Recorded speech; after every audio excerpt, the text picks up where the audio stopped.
তো কয়েকদিন আগে আমি এই পেন গানটা কিনেছিলাম, আর এটা দিয়ে এখনও কোনো পেন্টিং করা হয়নি। আজ এই প্রথমবার পেন গান দিয়ে কিছু করব। অ্যাকচুয়ালি এগুলো দিয়ে খুবই সুন্দর সুন্দর পেন্টিং হয়, পোর্ট্রেট পেন্টিংগুলোও খুবই সুন্দর করা যায়। এছাড়াও ফিনিশিংয়ের যত সমস্ত কাজ এগুলো দিয়ে খুবই সুন্দর হয়। তো আমিও একটা কিনেছি, আর এটা দিয়ে আমার যদিও বা অন্য ধরনের একটু কাজ হবে, তো সেগুলো যখন হবে আপনাদের সঙ্গে শেয়ার করব। তবে আজকে কোনো পেন্টিং করব না, আজকে এই কুলোগুলোর সাইডগুলোতে লাল রং স্প্রে করব। অ্যাকচুয়ালি এগুলো ব্রাশ দিয়েই কাজ করা হতো, কিন্তু এটা যখন কিনলাম তখন ভাবলাম চলুন দেখা যাক কেমন হয়। আর এটা দিয়ে স্প্রে করলে কি হয়, স্প্রে মেশিনের ফলে হালকা এই যে সাইডগুলো দেখতে পাচ্ছেন খুবই হালকা ঝিরিঝিরি করে রঙগুলো পড়ে, তো সেটা দেখতে আরও সুন্দর লাগে। ব্রাশ দিয়ে হলে ব্রাশের থেকে এই এফেক্টটা খুবই সুন্দর আসে।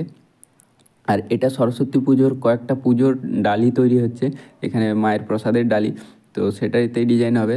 ভাবলাম নতুন যখন কিছু একটা কিনেছি তো সেটা দিয়ে একটু ট্রাই করা যাক। এই যে দেখুন ডালির সাইডগুলোতে কীভাবে লাল রং হালকা করে ছড়িয়ে পড়েছে, তো এর ফলে একটা খুবই সুন্দর এফেক্ট এসেছে।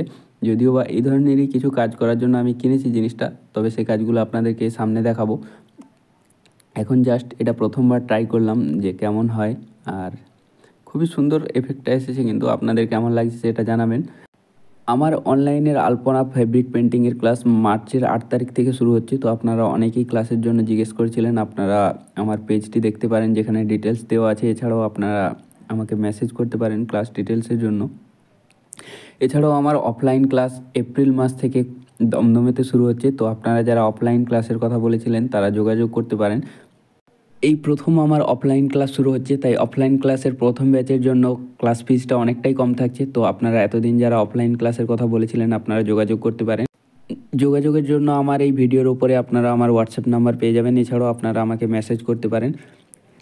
তো এই কুলোটাতে আমি একটা পদ্ম ফুল করেছি, আর পদ্ম ফুলের দুই সাইডে দুটো প্রজাপতি যারা ফুলের ওপরে বসার জন্য এসেছে, তো সেরকম কিছু একটা থিমের ওপরে। এছাড়াও আরও 4-5টে এরকম ডালির ওপরে কাজ করা হয়েছে, তো সেগুলো আপনাদেরকে দেখাবো। তো আপনাদের আজকের কাজটি কেমন লাগলো সেটি অবশ্যই জানাবেন। যদি ভালো লেগে থাকে তো প্লিজ ভিডিওগুলো একটু শেয়ার করবেন যাতে আরও অনেক মানুষের কাছে পৌঁছায়। তো চলুন দেখা হচ্ছে আবার পরের ভিডিওতে।